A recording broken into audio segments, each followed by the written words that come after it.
Hello friends, मैं रजनीश बिंद एक बार फिर से आप सभी का स्वागत करता हूं बिंद एकेडमी में। फ्रेंड्स, आज है 14 अक्टूबर और 14 अक्टूबर को देखते हैं कि कौन कौन से इम्पोर्टेंट करंट अफेयर्स होने वाले हैं। तो चलिए आज का जो करंट अफेयर सेशन है स्टार्ट करते हैं और देखते हैं कि आज के जो यानी 14 अक्टूबर को कौन सा इम्पोर्टेंट करंट अफेयर्स है। तो सबसे पहले है प्रधानमंत्री नरेंद्र मोदी।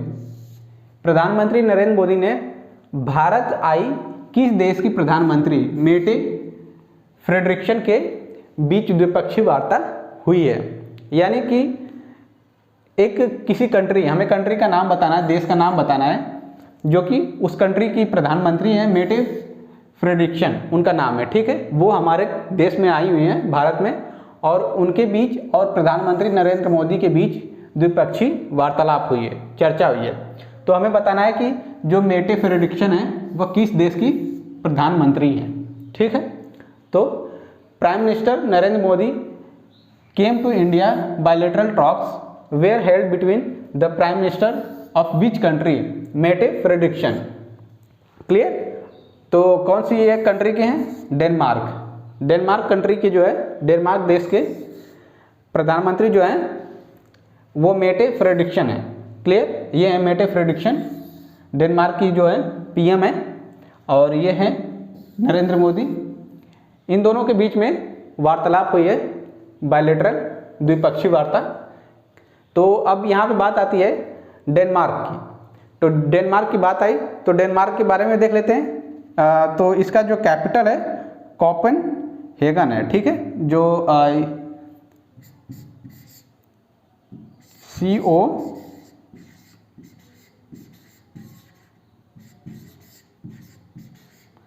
कोपेनहेगन, इसकी जो कैपिटल है, राजधानी कोपेनहेगन। और पीएम तो आपको पता ही चल गया कि मेटे फ्रेडरिक्सन है, तो इनका भी नाम लिख ही देते हैं, मेटे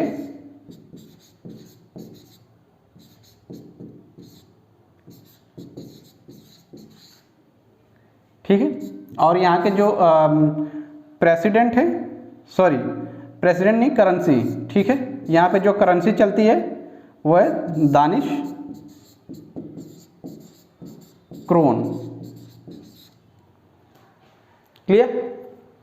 देखिए डेनमार्क की जो पीएम है मेटे फ्रेडरिक्सन और प्रधानमंत्री नरेंद्र मोदी, इन दोनों के बीच में जो है बायलैटरल जो है टॉक्स हुआ है, यानी द्विपक्षीय वार्ता हुई है। और डेनमार्क की जो कैपिटल है कोपेनहेगन, और जो पीएम है मेट फ्रेडरिक्सन, और जो करेंसी है वहाँ की जो मुद्रा है दानिश क्रोन, वहाँ पे चलती है। क्लियर हो गया। आगे चलते हैं।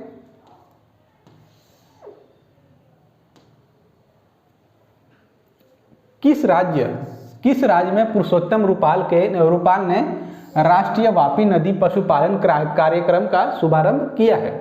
इन which state Purushottam Rupala has launched a nationwide river animal husbandry programme. तो हमें बताना है कि कौन से राज्य में जो है, कौन से स्टेट में पुरुषोत्तम रूपाला ने राष्ट्रव्यापी नदी जो है पशुपालन कार्यक्रम का शुभारंभ किया है। तो कौन से स्टेट में? उत्तर प्रदेश, यानी यूपी में। क्लियर। उत्तर प्रदेश में जो है कि पुरुषोत्तम रूपाला जो है उन्होंने लॉन्च किया है nationwide river animal husbandry programme. तो प्रोग्राम का नाम भी आप याद रखिएगा, nationwide river animal husbandry programme. ये कहाँ पे लॉन्च हुआ है? यूपी में। और किसने किया है? पुरुषोत्तम रूपाला ने। क्लियर है। तो यहाँ पे बात आती है उत्तर प्रदेश की, यानी यूपी की। तो यूपी की बात आई है, तो यहाँ पे जो यूपी की कैपिटल है वो है लखनऊ।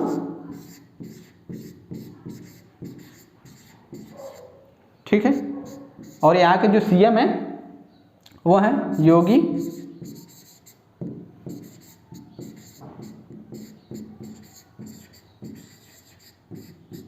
योगी आदित्यनाथ। और यहाँ के जो गवर्नर हैं, यहाँ पे ये कैपिटल हो गया कैपिटल हो गया, ये हो गया सीएम हो गया, ये हो गया गवर्नर। और जो यूपी के गवर्नर हैं वो हैं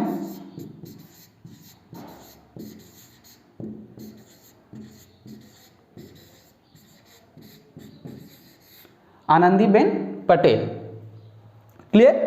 देखिए पुरुषोत्तम रूपाला ने nation wild river animal husbandry programme launch किया है। कहाँ पे? यूपी में, उत्तर प्रदेश में। क्लियर हो गया। और यूपी की जो राजधानी है, कैपिटल है उत्तर प्रदेश की, वो है लखनऊ। और वहाँ के जो सीएम हैं उनका नाम है योगी आदित्यनाथ। और यूपी के जो गवर्नर हैं वो हैं आनंदीबेन पटेल। क्लियर। चलिए अब आगे चलते हैं और देखते हैं अगला क्वेश्चन। नेक्स्ट है, भारत ने किस देश के साथ पारंपरिक चिकित्सा प्रणालियों में अनुसंधान के लिए मिलकर कार्य करने का फैसला किया है? With which country India has decided to collaborate for research in traditional system of medicine. तो कौन से देश के साथ इसने किया है साझा? क्रोएशिया। क्लियर है। क्रोएशिया एक देश है जिसके साथ भारत ने साथ मिलकर पारंपरिक जो चिकित्सा प्रणाली है उसमें अनुसंधान के लिए मिलकर कार्य करने का फैसला किया है। तो देखिए ये हैं क्रोएशिया की जो है ये प्रेसिडेंट हैं और ये है हमारे देश के जो प्रेसिडेंट है श्री रामनाथ कोविंद जी। तो इन दोनों के स्वागत कर रहे हैं इनका। ये हमारे देश में आई थी और इसी बीच फैसला हुआ था कि दोनों जो देश है साथ मिलकर पारंपरिक जो चिकित्सा है यानी जो ट्रेडिशनल सिस्टम ऑफ मेडिसिन है उसके अनुसंधान के लिए मिलकर कार्य करेंगे। तो यहाँ पे बात आती है क्रोएशिया की। ठीक है। तो क्रोएशिया का जो कैपिटल है, कैपिटल वो है जाग्रेब। जाग्रेब। ठीक है, जाग्रेब है। और यहाँ के जो पीएम हैं एंड्रेज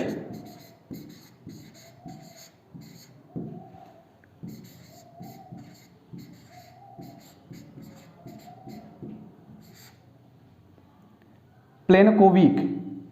और यहाँ के जो प्रेसिडेंट हैं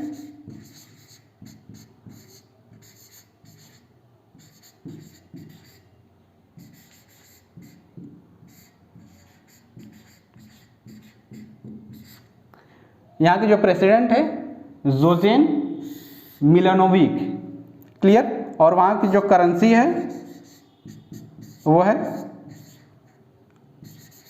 क्रोएशियन कुनाव। ठीक है।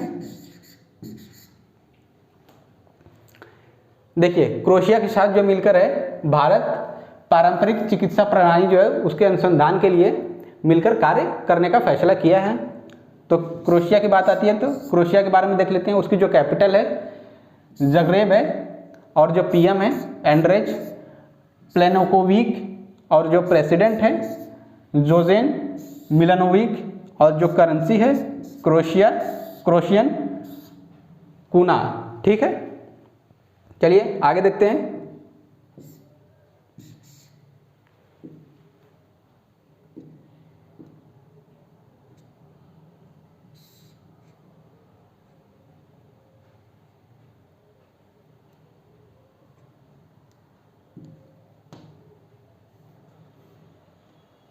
आगे है David Card Joshua D Angrist और गुड्डो डब्ल्ययू एम्बेस को किस क्षेत्र के नोबेल पुरस्कार 2021 से सम्मानित किया गया है? ये नाम है। ठीक है।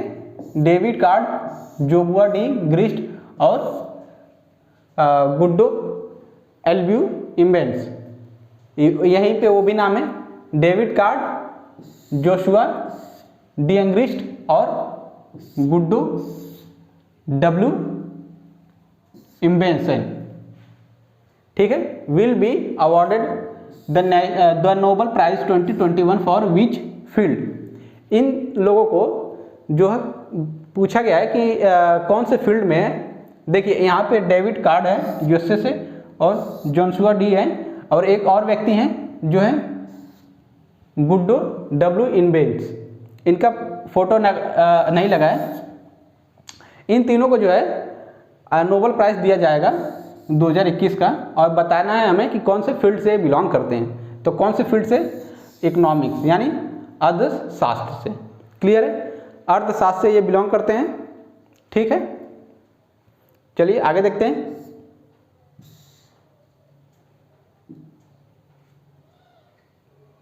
आगे है, किसने भारतीय अंतरिक्ष संघ की शुरुआत की है? Who has started Indian space association? तो किसने किया है? प्रधानमंत्री नरेंद्र मोदी। पीएम जो है, पीएम नरेंद्र मोदी के द्वारा इंडियन स्पेस एसोसिएशन का शुरुआत किया गया था। क्लियर है? आगे चलते हैं।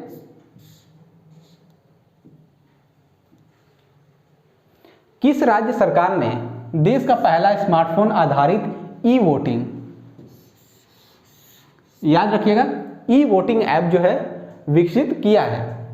Which states government has developed the countries first smartphone based e voting app?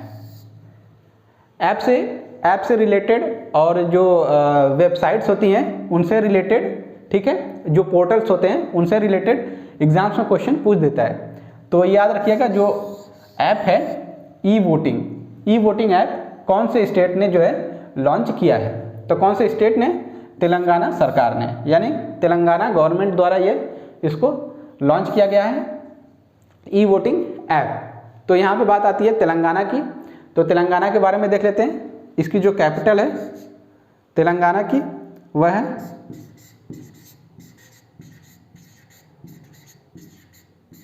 Hyderabad, और वहाँ के जो सीएम हैं के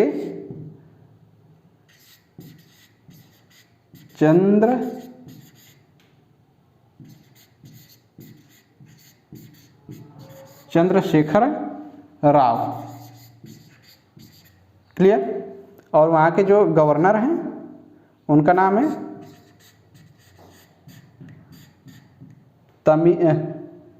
तमली शाई कूना। क्लियर? तमली शाई कूना। तेलंगाना की जो कैपिटल है हैदराबाद, वहाँ के जो सीएम हैं के चंद्रशेखर राव और जो गवर्नर हैं तमली शाई कूना। क्लियर? आगे देखते हैं।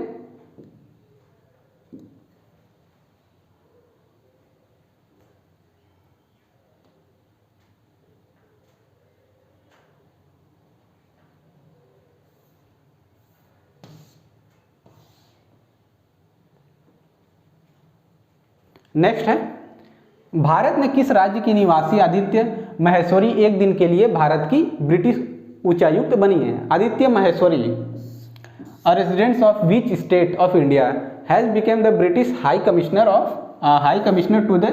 To India for a day? यानी कि हमें बताना है कि कौन से राज्य से जो है आदित्य महेश्वरी बिलोंग करती हैं जो कि एक दिन के लिए ब्रिटिश हाई कमिश्नर बनी है इंडिया के तरफ से। क्लियर है? तो चलिए देख लेते हैं। अब बात आती है यहाँ पे राजस्थान की। ये राजस्थान से बिलोंग करती हैं। ठीक है, जो आदित्य महेश्वरी हैं ये राजस्थान से बिलोंग करती हैं और उनको सिर्फ एक दिन के लिए ब्रिटिश हाई कमिश्नर बनाया गया है, ठीक है, इंडिया की तरफ से। तो यहाँ बात आती है राजस्थान की। राजस्थान की बात आती है तो राजस्थान की जो कैपिटल है जयपुर है। कैपिटल जो है जयपुर है और यहाँ के जो सीएम हैं अशोक गहलोत, ठीक है, गहलोत। और यहाँ के जो गवर्नर हैं कलराज मिश्रा। क्लियर? देखिए राजस्थान की जो कैपिटल है जयपुर है, वहाँ के जो सीएम का नाम है अशोक गहलोत हैं और जो गवर्नर हैं कलराज मिश्रा हैं। और जो है राजस्थान में और भी नेशनल पार्क्स हैं, उनके बारे में भी देख लेते हैं। तो सबसे पहले जो है रणथंभौर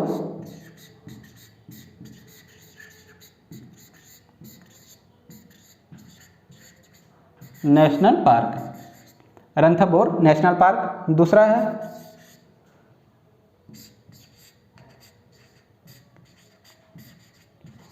केवलादियो नेशनल पार्क, क्लियर। दूसरा है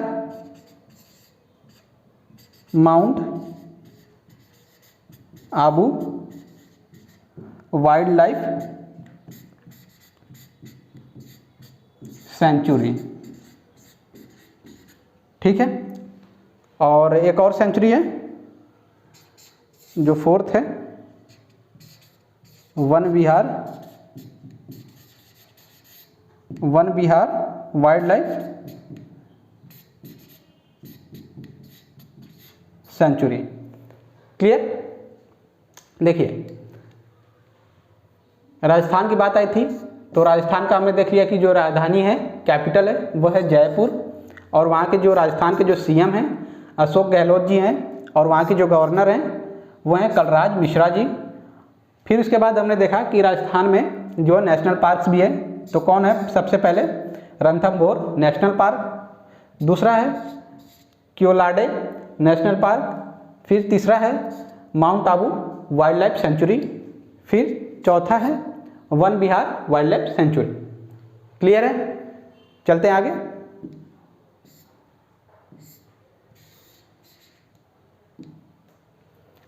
अगला है जूनियर विश्व चैंपियनशिप में कितने मीटर रैपिड फायर पिस्टल मिश्रित टीम स्पर्धा में रिदम सांगवान और विजयवीर सिद्ध ने गोल्ड मेडल जीता है। In how many metres rapid fire pistol mixed team event of junior world championship Rhythm Sangwan और Vijayveer Sidhu, clear, have won the gold medal. तो कितने मीटर में इन्होंने जीता है? 25 मीटर, ठीक है।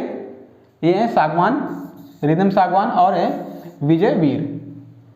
इन दोनों ने जो है 25 मीटर जो है पिस्टल होता है पिस्टल मिक्स्ड, उसमें जीता है इन्होंने गोल्ड मेडल। आगे देखते हैं।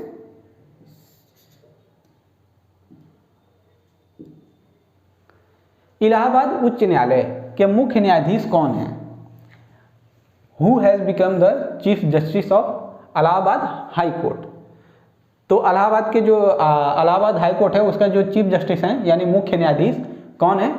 न्यायमूर्ति राजेश बिंदल, यानी जस्टिस राजेश बिंदल जी हैं। ये उच्च न्यायालय जो इलाहाबाद उच्च न्यायालय है उसका मुख्य न्यायाधीश अभी हाल में ही बने हैं, शपथ लेते हुए का फोटो है। ये हैं यूपी की जो गवर्नर हैं आनंदीबेन पटेल, वो हैं, उनके द्वारा शपथ दिलाई जा रही है, ठीक है। ये हैं जस्टिस राजेश बिंदल जी, क्लियर। तो देखिए यहाँ पे और भी क्वेश्चन बन सकता है कि इलाहाबाद हाई कोर्ट, हाँ इसके बारे में भी बन सकता है। इलाहाबाद हाई कोर्ट जो है वो कब इस्टेब्लिश हुआ था, ठीक, कब बना गया था? तो वो बना था 1869 में, क्लियर है। 1869 में इस्टेब्लिश किया गया था। इससे पहले ये इलाहाबाद में ही था, ठीक है। ये इलाहाबाद में 1869 में था, और इससे पहले जो है 1863 में ये आगरा में था, ठीक है, ये आगरा में था। फिर बाद में इसको जो है इलाहाबाद 1869 में इलाहाबाद कर दिया गया। और क्वेश्चन इस तरह से भी बन सकता है कि पूछ सकता है कि जो जस्टिस राजेश बिंदल हैं इससे पहले इलाहाबाद हाई कोर्ट से पहले कहाँ पे जस्टिस से या फिर जज थे या फिर चीफ जस्टिस थे या फिर एडवोकेट थे? तो इससे पहले जो है ये थे कलकत्ता के, ठीक है, कलकत्ता के थे ये जस्टिस थे, वहाँ के चीफ जस्टिस। फिर अभी इनको जो है इलाहाबाद हाई कोर्ट का बनाया गया है। इससे पहले कलकत्ता हाई कोर्ट के ये थे, क्लियर है। अगला है राकेश झुनझुनवाला कि किस एयरलाइंस को सरकार ने मंजूरी दे दी है। Which airline of Rakesh Jhunjhunwala has been approved by the government. तो उनकी जो एयरलाइंस है आकाश एयरलाइंस, ये राकेश झुनझुनवाला है, ठीक है। इनका जो है एक एयरलाइंस से शुरू करने वाले हैं, उसको भारत सरकार ने जो है मंजूरी दे दी है और उस एयरलाइंस का नाम है आकाश एयरलाइंस। क्लियर। तो बस दोस्तों आज की क्लास के लिए इतना ही। उम्मीद करता हूँ कि आज का सेशन जो है आपको पसंद आया हो और करंट अफेयर आपको अच्छे लगे हो आज के। तो प्लीज़ अगर ये सेशन आपको अच्छा लगा तो इस वीडियो को लाइक करिए और जितना से जितना हो सके शेयर करिए, कमेंट करिए। कोई भी डाउट हो तो या फिर सुझाव देना हो तो प्लीज़ आप कमेंट बॉक्स में जाइए और अपना कमेंट वहाँ पे ड्रॉप कर दीजिए। और अगर आप चैनल पर नए हैं, हमसे अभी तक नहीं जुड़े हैं, तो प्लीज़ बिंद एकेडमी को अभी सब्सक्राइब करिए और हमसे जुड़ जाइए। और दोस्तों एक बात और कि आप चाहते हैं कि आपको डेली करंट अफेयर की जो PDF हो वो अवेलेबल हो जाए, तो वो हम जो है अपने टेलीग्राम चैनल पे, बिंद एकेडमी का जो टेलीग्राम चैनल है वहाँ पे हम अपलोड कर देते हैं और वहाँ पे MCQs भी देते हैं। तो आप वहाँ पे जाके आप अपना जो तैयारी है उसको और अच्छे से देख सकते हैं। MCQ सॉल्व करके आपको पता लग जाएगा कि कितने सॉल्व किए हैं, कितने MCQ सही हैं, कितने गलत हैं। तो इस हिसाब से आपकी तैयारी का भी बारे में पता चल जाएगा। तो प्लीज़ आप बिंद एकेडमी जाइए टेलीग्राम पे जाके वहाँ से आप बिंद एकेडमी पे हमें ज्वाइन कर लीजिए। ज्वाइन करने के लिए हम डिस्क्रिप्शन लिंक में इसका लिंक दे देंगे टेलीग्राम का, वहाँ से आप जाके डायरेक्ट ज्वाइन कर सकते हैं। अगर लिंक काम नहीं करती है तो वहाँ पे जाइए और बिंद एकेडमी टाइप करिए, वहाँ बिंद एकेडमी टाइप करिए, आपको इस तरह का लोगो बना हुआ आएगा और वहाँ पे ज्वाइन कर सकते हैं। ठीक है दोस्तों, तो बस आज के लिए इतना ही। धन्यवाद।